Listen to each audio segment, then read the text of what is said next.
En esta ocasión vamos a ir analizando las cuentas. Recuerden que vamos a analizar las cuentas con una temática. Vamos a decir qué tipo de cuenta es, cuáles son las características, qué es lo que contiene, y fíjense que nosotros hablamos de cuentas en los videos y vamos a definir entonces ahora el plan de cuentas y el manual de cuentas. El plan de cuentas es el ordenamiento sistemático que tiene la empresa de todas las cuentas que va a utilizar. Mientras que el manual de cuentas es tomar ese ordenamiento sistemático y analizar cada una de las cuentas, es describir qué tipo de cuenta es, qué saldo tiene, cuándo se debita y cuándo se acredita.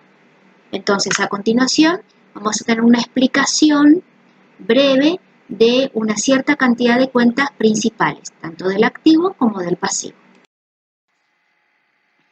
Analizamos las cuentas del activo, recordando que el activo es el conjunto de bienes y derechos de propiedad del ente, siempre pensando que el hecho económico tuvo que haber ocurrido.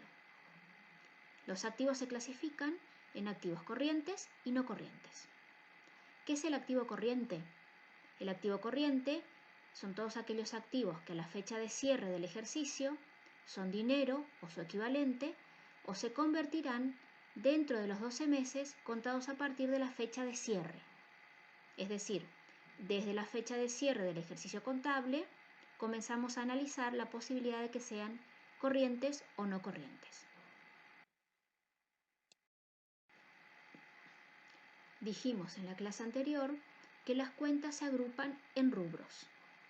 Están nombrados los principales rubros del activo corriente: caja y bancos, inversiones, créditos, bienes de cambio, bienes de uso, entre otros. Iniciamos con caja y bancos. Cuenta caja. Está constituida por los billetes y monedas de curso habitual en la moneda nacional. Es la cuenta más representativa del rubro caja y bancos.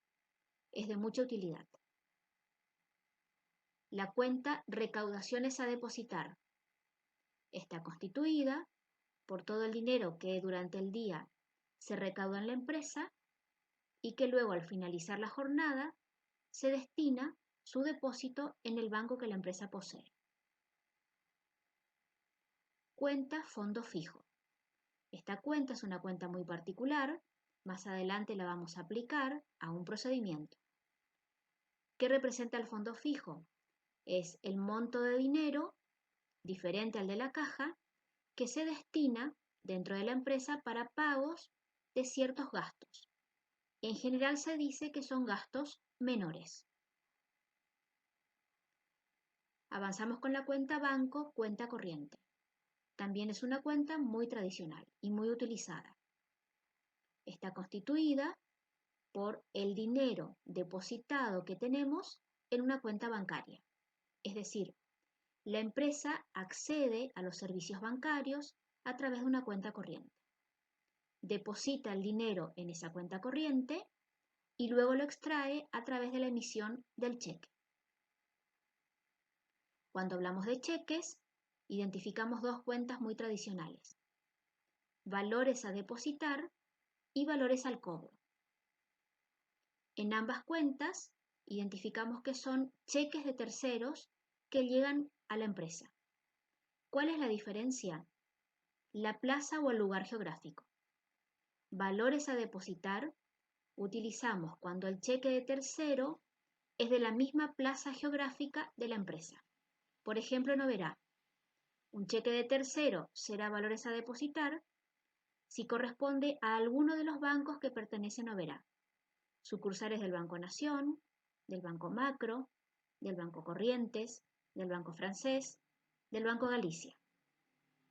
Y los valores al cobro es cuando el cheque de tercero que llega a la empresa no es de la plaza geográfica, es decir, en este caso de Oberá, sino de otro lugar geográfico, de Campo Viera, de Campo Grande, de Ushuaia, de Buenos Aires, etc. Analizamos inversiones. Es un rubro que más adelante vamos a profundizar. Igualmente decimos un par de cuentas. La cuenta banco, plazo fijo. Es el dinero que la empresa deposita en el banco y cuya característica principal es que devenga intereses. Es decir, se deposita el dinero, queda inmovilizado en poder del banco por un plazo establecido. Una vez al vencimiento, la empresa tendrá la opción de renovar el plazo fijo o bien retirar el dinero y los intereses. Ubicamos también la moneda extranjera. Hacemos la salvedad de que la moneda extranjera también podrá estar en caja y bancos. Va a depender de la intención que tenga la empresa. Si la intención es lucrar con la diferencia de cotización de la moneda extranjera, estará en inversiones. Si la intención de la empresa es mantener una caja activa con moneda extranjera, en el caso que sea necesario, se corresponde a caja y bancos. Analizamos créditos, como los derechos que tenemos contra terceros de percibir determinadas sumas de dinero o servicios. Deudores por ventas, aquellos que nos quedan debiendo porque le vendimos mercadería de palabra, es decir, sin documentar. Documentos a cobrar. Es cuando vendemos mercadería u otros bienes, nos quedan debiendo, pero nos firman un documento o un pagaré. A cobrar es la terminología propia del rubro créditos. Deudores morosos y en gestión judicial. Son aquellos deudores que se han retrasado en el pago. Sobrevienen los intereses y, de acuerdo a la intención de la empresa y al criterio de la misma, se van a reclasificar. Dejarán de ser deudores por ventas para convertirse en morosos y luego en gestión judicial. La cuenta seguros pagados por adelantado. Uno de los ejemplos de créditos que se relaciona con los pagos anticipados que realizamos. Esta cuenta después termina siendo un resultado negativo, porque una vez que termina el servicio o el periodo del pago adelantado, se convierte en un resultado. Tenemos alquileres pagados por adelantado, servicios generales pagados por adelantado, publicidad y propaganda pagados por adelantado, etc. Y por último, en este ejemplo, anticipo a proveedores. Es el importe de dinero que nosotros le adelantamos a quienes nos venden mercadería, es como una seña, y entonces tenemos el derecho de que el proveedor nos provea de la mercadería por lo menos hasta el monto de la seña. Bienes de cambio, uno de los rubros más particulares y con mayor actividad en cualquier empresa. Los bienes de cambio está constituido por ejemplo, cuentas como mercaderías. Las mercaderías son los bienes que están destinados a la venta habitual. Es decir, forma parte del objetivo principal de la empresa. El término general mercaderías va a involucrar, por ejemplo, en el caso de una farmacia, la mercadería serían los medicamentos, las inyecciones, la prestación de servicios, toma de presión, etc. En una inmobiliaria, la mercadería sería la venta de loteos, de inmuebles, los alquileres, etc. Hay que tener cuidado con respecto al bien que forma parte de la actividad principal. Ahora, en este caso, mercaderías es una empresa comercial en general. Vamos entonces a una actividad de producción, en donde dentro de los bienes de cambio habrá un proceso. Iniciamos con el concepto de materia prima, pasamos por los productos en proceso y luego los productos terminados. En este caso, desde materia prima a productos terminados, estamos hablando de un análisis de contabilidad de costos. Veremos entonces que dentro del rubro bienes de cambio, el concepto de mercadería es muy amplio. Analizamos bienes de uso. Son aquellos elementos que forman parte del activo no corriente. Perduran en poder de la empresa más de un año. Son bienes tangibles que se utilizan para el desarrollo de las actividades y no están destinados a la venta habitual. Estas son algunas de las características de los bienes de uso. Las cuentas son muy representativas, como es el caso de rodados. Son los vehículos que la empresa utiliza. Está en el caso de camionetas, vehículos pequeños, utilitarios, algunos camiones, motos y bicicletas. Muebles y útiles. Son aquellos bienes, aquel mobiliario de pequeño porte y de fácil traslación. Escritorios, sillas, mesas, pequeños estantes.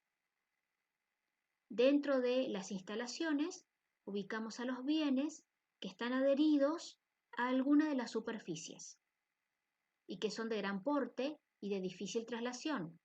Por ejemplo, aire acondicionado, ventiladores de techo, grandes góndolas, heladeras comerciales. Ahora, dentro de los muebles y útiles, a diferencia, podemos ubicar, por ejemplo, los ventiladores de pie, las estufas, los radiadores. Tenemos ahora los equipos de computación, que generalmente se piensan que se pueden utilizar dentro de muebles y útiles o instalaciones. Los separamos por una cuestión básica de la contabilidad, la vida útil. Sabemos que las computadoras y los teléfonos celulares tienen una vida útil menor que una mesa y una silla o una estantería. Por eso los separamos. Luego tenemos maquinarias y herramientas. El nombre es muy particular, corresponde a todos aquellos elementos que son utilizados para la producción de más porte o menor porte, como las maquinarias de las empresas productoras y las herramientas que tiene cualquier empresa para hacer arreglos. Luego tenemos los edificios y los terrenos.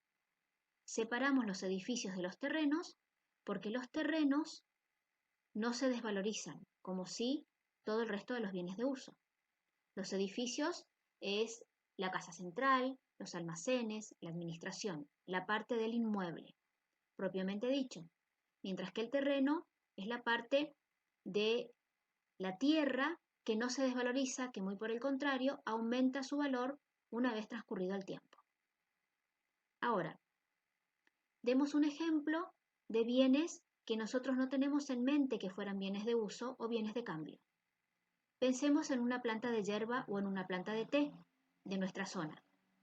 La planta de yerba o la planta de té o la planta de mandarina es el bien de uso, porque no se termina con el primer uso, sino que perdura en el tiempo.